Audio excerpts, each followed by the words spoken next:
አሁን ከልቦ ለመሳቅ ይዘጋጁ።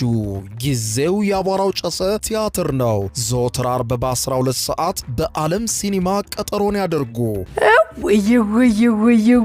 ወይ አቧራው ጨሰ ቅድስት ገብረስላሴ፣ ቃል ኪዳን ታምሮ፣ ሱራፌል ብስራትና አቤል ብርሃኑ የወይኗ ልጅ በድንቅ ሁኔታ ይተውኑበታል። ከኔ ጋር ግን አንግባባም አይደል? ሳቅ እንደ ጥጥ ይፈተላል። በቃላት እያዋዛ በድርጊት ያስደምማል። አው ምስክር የለኝም። አቧራው ጨሰ ልብ አንጠልጣይ ኮሜዲ ቲያትር። ደራሲ ሱራፌል ብስራት፣ አዘጋጅ አቤል ሰለሞን። ዘወትር ዓርብ በ12 ሰዓት በዓለም ሲኒማ እንገናኝ። እናንተ ተወያዩ፣ እኛ እንውጣላቸው አይደል? ወዴት ነው የምትሄደው? አቧራው ጨሰ የዘመኑ ምርጥ ኮሜዲ ቲያትር።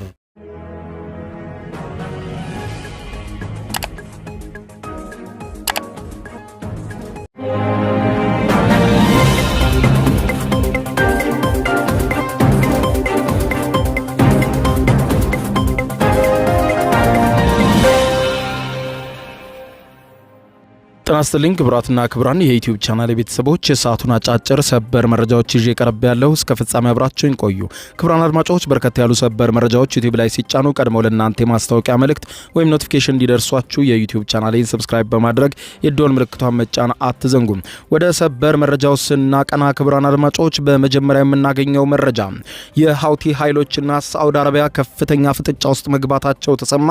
ሃውቲዎች የሳውዲ አረቢያ ዋና አየር ማረፊያን ጨምሮ የተለያዩ መሰረታዊ የሚባሉ ተቋማቶቿን እደበድባለሁ ሲል ሃውቲ የዛተ ሲሆን የሳውዲ አረቢያ ጦር ደግሞ ሞክሩትና እንተያያለን ሲል ተዛዝተዋል። ጉዳዩን አስመልክቶ የማስደምጣችሁ ሰበር መረጃ ይኖራል።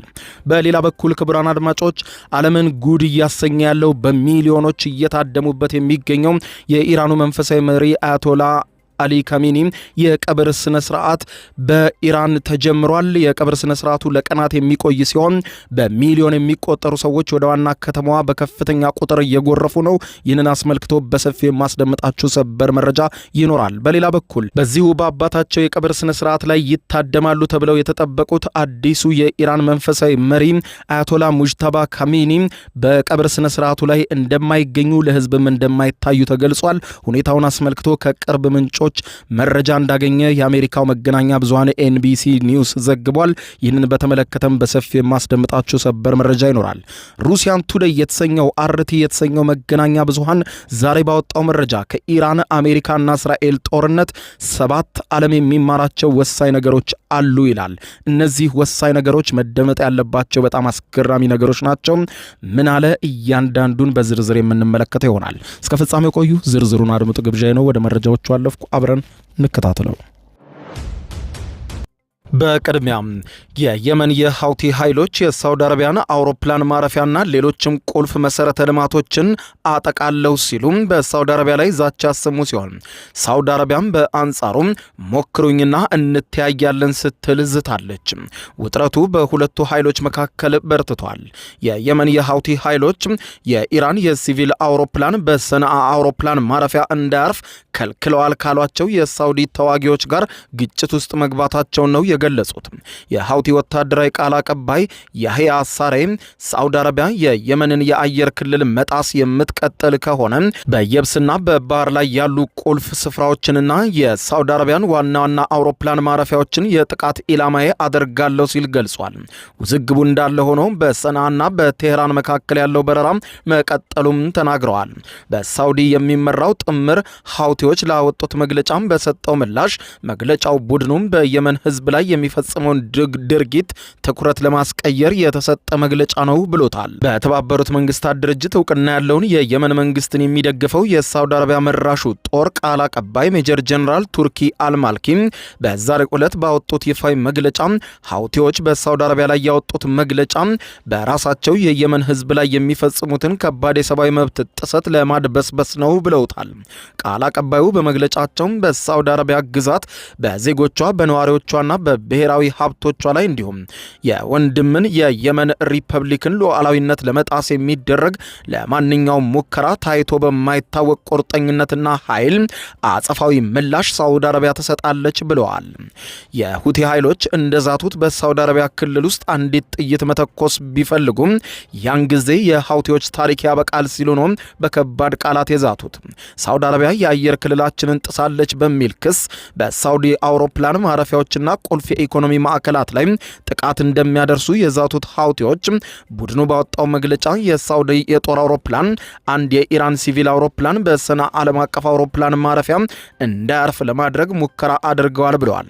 የሁቲ ቃል አቀባይ ያህያ ሳሬ በቪዲዮ ዛሬ ረፋዱን ባስተላለፉት መልእክት ወንጀለኛ ሲሉ የጠሩትን የሳውዲን መንግስት የአየር ክልላችንን ለመጣስ ወይም ሀገራችን ላይ ምንም አይነት ጥቃት ለመሰንዘር እንዳይሞክር እናስጠነቅቃለን ብለዋል።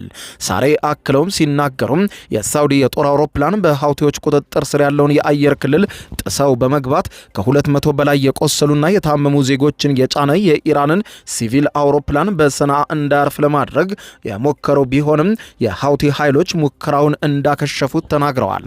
የሁቲ መገናኛ ብዙሃን ከዚህ ቀደም እንደዘገቡት የኢራን አውሮፕላን በሰንዓ በሰላም አርፎ የአሜሪካና የእስራኤልን ጥቃት ተከትሎ በኢራን በተነሳው ጦርነት የተገደሉትን የኢራኑን ጠቅላይ መሪ አያቶላ አሊ ኻሜኒን የቀብር ስነ ስርዓት ለመታደም የሚሄደውን የሁቲ ልኡካን ቡድንን ጭኖ ወደ ኢራን ዋና መዲና ቴህራን መመለሱን አስታውቋል። ሁቲዎች ተዋጊዎቻቸውን ለማንኛውም አማራጭ ዝግጁ መሆናቸውንና የሳውዲ አሜሪካን ከበባ ለመስበር የሚያስችሉ መመሪያዎችን ተግባራዊ ለማድረግ ጣቶቻቸው ሁልጊዜም በቃታ ላይ መሆናቸውን ገልጾ ሳውዲ አረቢያ እንዲህ ያለው ውክቢያ ከዚህ በኋላ ብትፈጽም ሌሊቱን ጀምረን ሳውዲ አረቢያን ማጥቃት እንጀምራለን ብለዋል። ወደ ሌላኛው ዜና ስናቀና ኢራን ሚሊዮኖች የታደሙበትና ለቀናት የሚቆየው የአያቶላ ኻሜኒ የቀብር ስነ ስርዓት በኢራን መካሄድ ጀምሯል። ይህንን ተከትሎ በስነ ስርዓቱ ላይ ለመጀመሪያ ጊዜ ለህዝብ ይታያሉ ተብለው ተጠብቀው የነበሩት የኢራኑ አዲስ ጠቅላይ መሪ በአባታቸው የቀብር ስነ ስርዓት ላይ እንደማይገኙ ተዘግቧል። አዲሱ የኢራን ጠቅላይ መሪ አያቶላ ሙጅተባ ኻሜኒ በአባታቸው አያቶላ ሰይድ ኻሜኒ የቀብር ስነ ስርዓት ላይ ለምን አይገኙም የሚለው ጉዳይ በርካቶችን አነጋግሯል።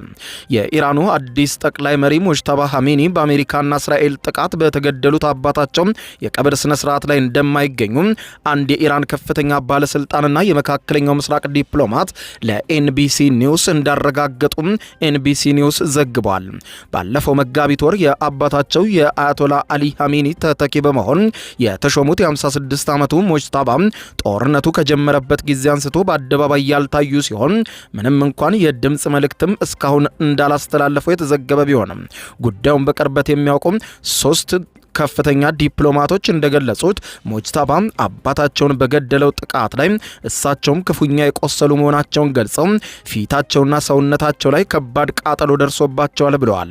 በተጨማሪም በአንደኛው እግራቸው ላይ ለደረሰው ጉዳት በርካታ ቀዶ ጥገናዎችም እንደተደረጉላቸው ገልጸዋል።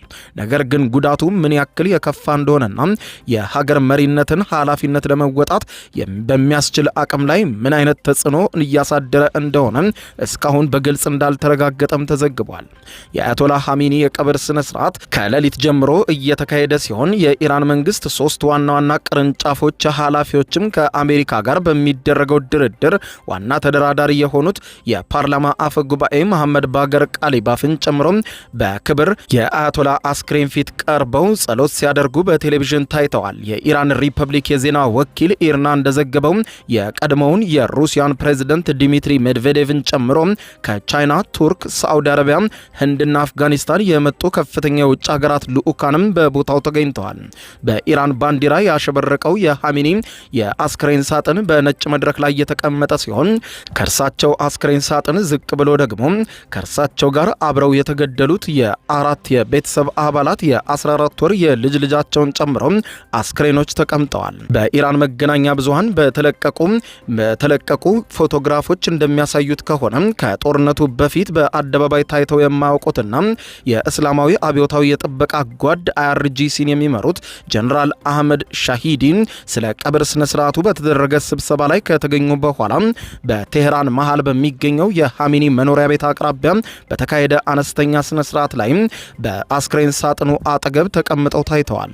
ሚሊዮኖች እየታደሙበት ባለው በዚህ ግዙፍ የቀብር ስነ ስርዓት ኢራን፣ አሜሪካና እስራኤል በሀገሪቱ ላይ ምንም አይነት ጥቃት እንዳይሰነዝሩ ኃይለኛ ማስጠንቀቂያ አውጥታለች። የካታማላምቢያ ማዕከላዊ እዝ አዛዥ የሆኑት አሊ አብዱላሂ ሁለቱ ሀገራት ከማንኛውም የተሳሳተ ስሌት እንዲቆጠቡና ሊገጥማቸው ከሚችለው ጸጸት ከሚያመጣባቸው ከባድ ምላሽ እንዲድኑ ከፈለጉ ምንም አይነት ጥቃት በእነዚህ ሀዘን ቀናት እንዳይፈጽሙ ብለዋል። ይህ የቀብር ስነ ስርዓት አገዛዙ ከአሜሪካና እስራኤል አውዳሚ ጥቃት ከተረፈ በኋላ አሁንም በሀገሪቱ ላይ ያለውን ጠንካራ ቁጥጥር ለማሳየት እየተጠቀመበት ያለው የኃይል ማሳያ አማራጭ ሆኖለታል ተብሏል። የአሜሪካው መገናኛ ብዙሃን አሶሺየትድ ፕሬስ ባወጣቸው የምስል ዘገባዎች ላይ በሺዎች የሚቆጠሩ ሰዎች የሃሚኒን የአስክሬን ሳጥን ከበው የታዩ ሲሆን አንዳንዶችም በሀዘን ሲያለቅሱ ታይተዋል። የኢራን አብዮታዊ ዘብ አባላት በኢማም ሆሜኒ ግራንድ ሞሳላ መስጂድ ውጪ ተንበርክከው የታዩ ሲሆን በሃሚኒ አስተዳደር ዘመን አብዮታዊ ዘቡ በሀገሪቱ ከፍተኛውን ወታደራዊ፣ ፖለቲካዊና ኢኮኖሚያዊ ኃይል ሆኖ መገንባቱም ይታወሳል። ከአራት አስርት ዓመታት በላይ ኢራንን ላስተዳደሩት ሃሚኒ ሚሊዮኖች አክብሮታቸውን ለመግለጽ ወደ አደባባይ የወጡ ሲሆን ይህ ግዙፍ ስብስብ በጥር ወር በሀገሪቱ ከተቀሰቀሰውና በጸጥታ ኃይሎች በሺዎች የሚቆጠሩ ሰዎችን ሕይወት ከቀጠፈው አደገኛ የተቃውሞ ሰልፍ ጋር ሲነጻጸር ፍጹም ተቃራኒ ገጽታ ያለው ነው። ያን ጊዜ ለተቃውሞ የወጣው ጥቂት የነበረ ሕዝብ ሲሆን አሁን ሃሚኒን እያነቡ ለመቅበር ወደ አደባባይ የወጣው ሕዝብ ግን 20 ሚሊዮን በላይ የሚገመት እንደሆነ መገናኛ ብዙሃን እየዘገቡ ነው። ይህንን ተከትሎም ፖሊስና የጸጥታ ኃይሎች በከተማዋ ጥብቅ የሆኑ ጥበቃዎችን እያደረገ ይገኛል። ከተለያዩ የሀገሪቱ ክፍል የመጡም በሚሊዮን የሚቆጠሩ ሰዎችም አሁንም ወደ ዋና ከተማዋ በከፍተኛ ቁጥር እየጎረፉ መሆኑ ተዘግቧል። የ86 ዓመቱ ሃሚኒና ቤተሰባቸው አባላት ልጃቸው፣ አማቻቸውና የልጅ ልጆቻቸውን ጨምሮ በፌብሩዋሪ 28 ቀን በአሜሪካና በእስራኤል በኢራን ላይ በተከፈተ ጦርነት የመጀመሪያ ቀን መገደላቸው አይዘነጋም። የሙጅታባ ሃሚኒ ከመድረክ መጥፋት ጉዳይ ግን አሁንም የመገናኛ ብዙሃን የፊት ለፊት ገጽ ርዕስ ሆኖ ቆይቷል። በኳታር የጆርጅ ታውን ዩኒቨርሲቲ ተባባሪ ፕሮፌሰር የሆኑት ፖል ሙስግሬቭ ለአልጀዚራ የዜና ወኪል እንደነገሩት ከሆነ የኢራኑ የአሁኑ ጠቅላይ መሪ በአባታቸው የቀብር ስነ ስርዓት ላይ አለመገኘታቸው የሚጠበቅና ለመረዳት የማይከብድ ነው በማለት የገለጹ ሲሆን ኢራን በዚህ የቀብር ስነ ስርዓት ላይ እስራኤል ሁለተኛውን የመሪዎች ግድያ ጥቃት ልትፈጽም ትችላለች የሚል ከባድ ስጋት አላቸው። ከዚያም ባሻገር አያቶላ ሙጅተባ ሃሚኒ ከፍተኛ ጉዳት ስለደረሰባቸው ህዝብ በአሁኑ ሰዓት መታየት አይችሉም ብለዋል። እኔ እንደማስበው ኢራን ውሎ አድሮ አዲሱ ጠቅላይ መሪ ሙጅታባ ሃሚኒ የተደበቁ ሳይሆን በእርግጥም ስልጣኑን የያዙና ሀገሪቱን የሚመሩ መሆናቸውን ለማሳየት መንገድ መፈለግ አለባቸው ወይም ወጥተው በአደባባይ ይታያሉ ብዬ ነው የማስበው ብለዋል ተንታኙ። ምንም እንኳን ኢራን ያላት የደህንነት ስጋት ህጋዊና ትክክለኛ ቢሆንም በመጨረሻ ግን መሪው ወደ አደባባይ መውጣታቸውና ለህዝብ መታየታቸው የግድ የሚልበት ጊዜ እየመጣ ነው ብለዋል። ከአሜሪካና እስራኤል የኢራን ጦርነት የምንማራቸው 7 ታላላቅ ነገሮች አሉ በማለት የሩሲያው አርቲ የመገናኛ ብዙሃን አሁን ባወጣው ዘገባ በአሜሪካና በእስራኤል በኢራን ላይ ከተከፈተው የቅርብ ጊዜ ወታደራዊ ዘመቻ የዓለም አቀፍ ፖለቲካና የደህንነት ተንታኞች 7 ታላላቅ ትምህርቶችን ቀስመዋል ሲል ነው ሩሲያን ቱዴይ ወይም አርቲ የተሰኘው የሩሲያ መገናኛ ብዙሃን ያወጣው። የጦርነት በአሁኑ ወቅት ቆም ያለ ቢመስልም ይህ እረፍት ጊዜያዊ እንደሆነ ግን ይታመናል ይላል። አንደኛ፣ ዓለም ከዚህ ጦርነት የተማረችው ሀያላን ሀገራት እንደሚያፈገፍጉና እንደሚፈሩ ነው። ታሪክ እንደሚያሳየው አሜሪካ ከቪየትናምና ከአፍጋኒስታን እንዲሁም ከሶቪየት ህብረት ከአፍጋኒስታንም እንደወጡት ሁሉ በዚህም ጦርነት አሜሪካና እስራኤል በኢራን ላይ ከባድ ጉዳት ቢያደርሱ ቢደርሱባትም ጠላቶቻቸውን ሙሉ በሙሉ ማጥፋት እንኳን አልቻሉም። ተጨማሪ ጦርነት በተለይም የእግረኛ ጦር ዘመቻን እጅግ አደገኛ መሆኑንም በመገንዘብ ጠላትን ከማጥፋት ግባቸው ወደ ኋላ በማፈግፈግ ወደ ዲፕሎማሲው እንዲዞሩ አስገድዷቸዋል ብሏል። ይህም ሀያላን ምንጊዜም እንደሚሸነፉና ማፈግፈግ እንዳለባቸው የሚያሳይ ነው ብሎታል። አርቲ ሲቀጥልም በሁለተኛነት ዲፕሎማሲ አሁንም እንደሚሰራ ለዓለም የታየበት ጦርነት ነው ብሎታል። በ20ኛው ክፍለ ዘመን ጦርነቶች በብዙውን ጊዜ በአንደኛው ወገን ሙሉ ሽንፈትና መፍረስ ይጠናቀቁ የነበረ ሲሆን እንደ ምሳሌም የሶቪየት ህብረት፣ ዩጎዝላቪያ፣ ኢራቅ፣ ሶሪያና ሊቢያን የጠቀሰ ሲሆን ነገር ግን ይህ የኢራን ግጭት የድሮውን ዘመን የዲፕሎማሲያዊ መፍትሄና መቻቻልን ዳግም ወደ መድረክ አምጥቶ ሀያላኑ ወደ ድርድር ጠረጴዛ ተገዶ የሚመጡበት መንገድ እንዳለ ምንም እንኳን መሰረታዊ ችግሮች ባይፈቱም ተፋላሚዎቹ እኩል ባይሆኑም እንኳን እንደ ህጋዊ ተደራዳሪዎች መተያየት ጭምር ጊዜያዊ ስምምነት ላይ መድረስ ችለዋል። ስለዚህም ዓለም የሚገነዘበው ዲፕሎማሲ አሁንም እንደሚሰራ ነው ብሏል አርቲ። ሶስተኛ ኪሳራን የመቀበል አቅም ጦርነቱ ይወስናል በማለት ያስቀመጠው ሲሆን የሟቾችና የጉዳት መጠን በጦርነቱ ውስጥ ትልቅ ትርጉም እንዳለው ገልጾ ከቀዝቃዛው ጦርነት በኋላ ምዕራባውያን ወታደራዊ ዘመቻዎቻቸውን የሚያቅዱት የሰው ህይወት መጥፋትን ለመቀነስ በሚያስችል መንገድ ነው ያሉ ሲሆን ነገር ግን ይላል አርቲ ሲያስቀምጥ ነገር ግን በዚህ ጦርነት አሜሪካና እስራኤል የሰዎችን ህይወት የሚያስከፍለውን እግረኛ ጦር ዘመቻን ለማድረግ ፈቃደኛ አልሆኑም። በአንጻሩ ኢራን ከፍተኛ የሲቪሎች እልቂት ቢደርስባትምና በርካታ መሪዎቿ ቢገደሉም ኪሳራውን ለመቀበልና ጦርነቱን ለመቀጠል ያላትን ጽናት እንዳልተሰበረ የሚያሳይ ነው። ስለዚህም ዓለም ከዚህ ጦርነት የሚገነዘበው ሌላ ነገር ደግሞ ደካማ የሚባሉ ሀገራት ጭምር ኪሳራን የመቀበልና ግጭትን የመቋቋም አቅም እንዳላቸው ነው ብሏል። አራተኛ የደህንነት ክምችትና ዝግጅት ዋጋ እንዳለው ዓለም ተምሯል ብሏል። ከቀዝቃዛው ጦርነት በኋላ የምዕራባውያን ሀገራት ወታደራዊ አቅማቸውን በከፍተኛ ደረጃ ቀንሰዋል። አሜሪካ እንኳን የድሮውን ወታደራዊ የማምረት አቅሟን ለመመለስ ዓመታት ይፈጅባታል ሲል ያስቀምጣል። ኢራን ግን እንደ እስላማዊ ሪፐብሊክ ከተመሰረተች ጊዜ ጀምሮ ለጦርነት ስትዘጋጅ የኖረች ሲሆን ይህ የረጅም ጊዜ ወታደራዊ አደረጃጀትና የኢኮኖሚ መዋቅር በሰላም ጊዜ ውድና የተንዛዛ ቢመስልም በአስቸጋሪ የጦርነት ጊዜ ግን እጅግ ውጤታማ ሆኖ ተገኝቷል ባይ ነው።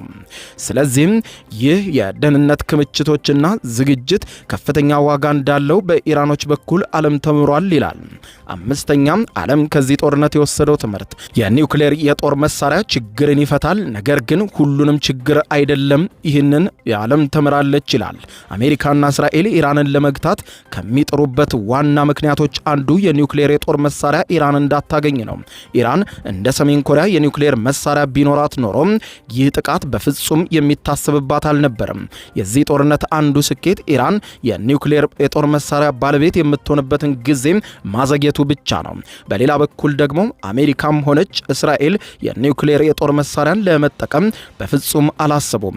ምክንያቱም ኒውክሌርን መጠቀም ከፍተኛ የዓለም አቀፍ ውግዘትን ከማስከተሉም በላይ ድልን የሚያረጋግጥም ጭምር አይደለም። ኢራን የኒውክሌር ጥቃት ቢደርስባትም እንኳን መቋቋምና መሪዎቿንም በህይወት መትረፍ የሚችሉበት እድል ጭምር ያላት ሰፊ ሀገር ናት በማለት ገልጾም ከዚህ የሚወሰደው አንዱ ትምህርት የኒውክሌር መሳሪያ ችግርን እንደሚፈታ ነገር ግን ሁሉንም ችግር እንደማይፈታ ነው ብሎታል። ስድስተኛው ዓለም ከዚህ ጦርነት የሚወስደው ትምህርት የመረጃ ጦርነት ነው። ተጽዕኖ እንዳለውና ግን ገደብ እንዳለውም ጭምር ነው። አሜሪካ በዘመናዊ ቴክኖሎጂና በዓለም አቀፍ ሚዲያዎች ላይ ያላትን የበላይነት ጦርነቱ ከመጀመሩ በፊት ኢራንን ለማተራመስ ረድቷት ሊሆን ይችላል። ነገር ግን ጦርነቱ ሲጀመር በኢራን ላይ የደረሰው የፈንጂ ድብደባ ምስሎች የኢራናውያንን የመዋጋት ወኔ አልሰበሩትም። የሰው ሰራሽ አስተውሎት ኤአይ የፈጠራቸው ሐሰተኛ መረጃዎች ጭምር በስፋት ቢሰራጩም ጦርነቱን የሚወስን መሳሪያ ሊሆን አልቻሉም። ስለዚህም ጦርነት የመረጃም ጭምር እንደሆነ ዓለም ተምሯል ይላል። በሰባተኛነት ዓለም ከዚህ ጦርነት የተማረው ነገር ወደ ጦርነት ከመግባት መውጣት እጅግ ከባድ እንደሆነ ነው ይላል አርቲ። ጦርነትን መጀመር ቀላል ሊሆን ይችላል፣ ነገር ግን መውጫ ስልት ማግኘት እጅግ ፈታኝ ነው። አሜሪካ ኢራንን በሚሳኤል ለማድቀቅ ያደረገችው ሙከራ ሲከሽፍ ከጦርነቱ ለመውጣት ያደረገችው ጥረት ትልቅ የሀገር ውስጥ የፖለቲካ ኪሳራም ጭምር አስከትሎባታል ይላል። ድርድሮችና ማፈግፈግ እንደ ድክመት ተደርገው በህዝብና በተቃዋሚዎች ዘንድ ይተቻሉ። አሜሪካ ምንም እንኳን ጦርነቱ ውድ ቢሆንባትም ወደ ኋላ ለማፈግፈግ ፈቃደኛ መሆኗን ብታሳይም ሁኔታው አሁንም ሙሉ በሙሉ አልተፈታም። በአንጻሩ ኢራን አቋሟን ሳታስደፍርና ወደ ተራዘመ አውዳሚ ጦርነት ሳትገባ መትረፍ ችላ ቆይታለች። ይህ የኃይል ሚዛን እስከ መቼ እንደሚቆይ ግን ጊዜ የሚፈታው ይሆናል ይላል አርቲ። ስለዚህም ዓለም ከዚህ ጦርነት የሚማረው ሰባተኛውና ዋናው ነገር ወደ ጦርነት ከመግባት ይልቅ መውጣት እጅግ ከባድ መሆኑን ነው ሲል ያስቀምጣል። ዶናልድ ጄ ትራምፕን ያየም መግባት ቀላል እንደሆነ መውጫው ግን እጅግ በጣም ጠባብና አስፈሪ ጭምር እንደሆነ የሚታይበት ነው ሲል አርቲ ትንታኔውን ደምድሞታል። ክቡራን አድማጮች ለሰዓቱ ብታደምጧቸው መልካም ናቸው ያልኳቸው አጫጭር መረጃዎች የሰማችኋቸው ናቸው። ከሰዓታት በኋላ በሌላ መረጃ ተመልሰን እስከምንገናኝ በያለንበት የዓለም ዳር ቸር እንቆይ።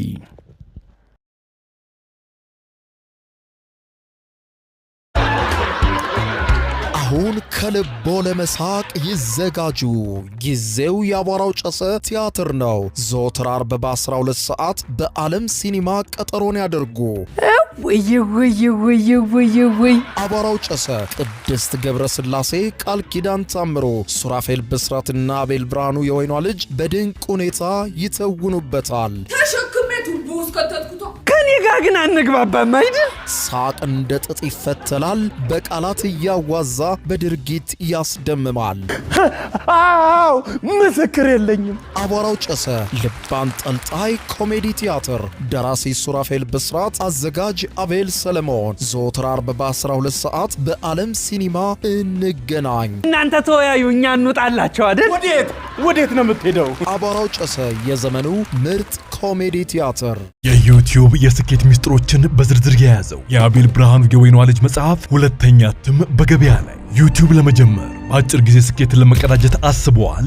ዩቲዩብ ብጀምር ስንት ብር አገኘሁም ብሎ አስበዋል? እንግዲያውስ በዩቲዩብ 2 የወርቅ 3 የብር ሽልማቶችን ያገኘው የአቤል ብርሃኑ የወይኗ ልጅ የዩቲዩብ ሚስጥሮች መጽሐፍ በዝርዝር ሁሉንም ያብራራሉታል። ዛሬውኑ ገዝተው ህልሞን እውን የሚያደርጉበትን የዩቲዩብ የስኬት መንገድ ይጀምሩ። በሀገር ቤት አከፋፋይ አዲስ አበባ ሜክሲኮ ኮሜርስ መጽሐፍት መደብር። በውጭ ሀገራት ለምትገኙ ከአማዞን ላይ ብታዙ በቀናት ውስጥ ደጁ ይደርሳል። የአማዞን ሊንኩን እዚህ ቪዲዮ ኮሜንት ላይ ያገኙታል። የዩቲዩብ ሚስጥሮች ዘመኑ ጋር ተፈላጊ መጽሐፍ